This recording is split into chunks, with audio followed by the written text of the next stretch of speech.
there was a conversation we had a few weeks ago, and it was your river analogy, which from the year that, or the last couple of years, I certainly connected with, and it always seemed to be struggle after struggle.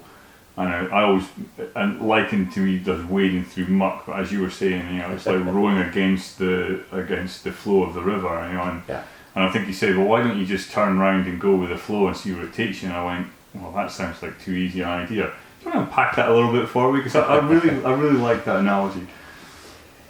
There's a couple of aspects to it.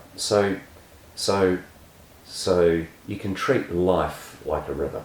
Yeah, we can fight our way upstream. We can fight against the current, work hard, justify ourselves by fighting everything. But of course, with a river, if you fight your way upstream enough, it peters out. Yeah. Okay. The other one is that if we turn and go with the flow, it opens up. It becomes greater. So where you start to get momentum, where you start to get things flowing, if you dare to start following that, the flow just increases. The other one is that most of us have a couple of major boulders in the river. Now they are core ideas that we've got, sponsoring thoughts that disrupt the flow. Right. So if we start getting our desires going, we rev up the flow, we poke more energy down it. So if you've got a couple of large boulders in there and then you start putting more flow past it, it normally turns into really turbulent water. You can turn it into whitewater rapids, which is a pretty rough ride. Yeah, it is.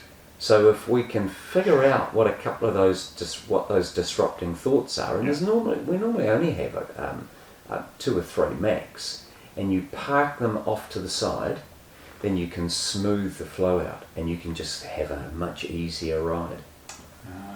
As opposed to seeing those boulders and then turning around and trying to go back upstream again. Trying to avoid them. Because we avoid them.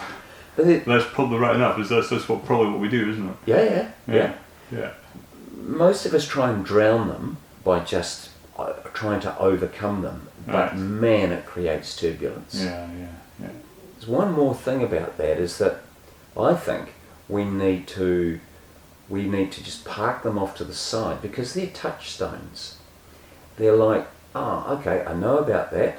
I'm parking it out of the way. I consciously choose to park this out of the way and smooth the flow out, rather than trying to rip them out of our lives. Eradicate them completely. Yeah. But then, because they are part of who we are, aren't they? Absolutely. Yeah. And they're a choice. Yeah. And we can go, no, not having that. That's not going to disrupt my flow. I know what that's all about.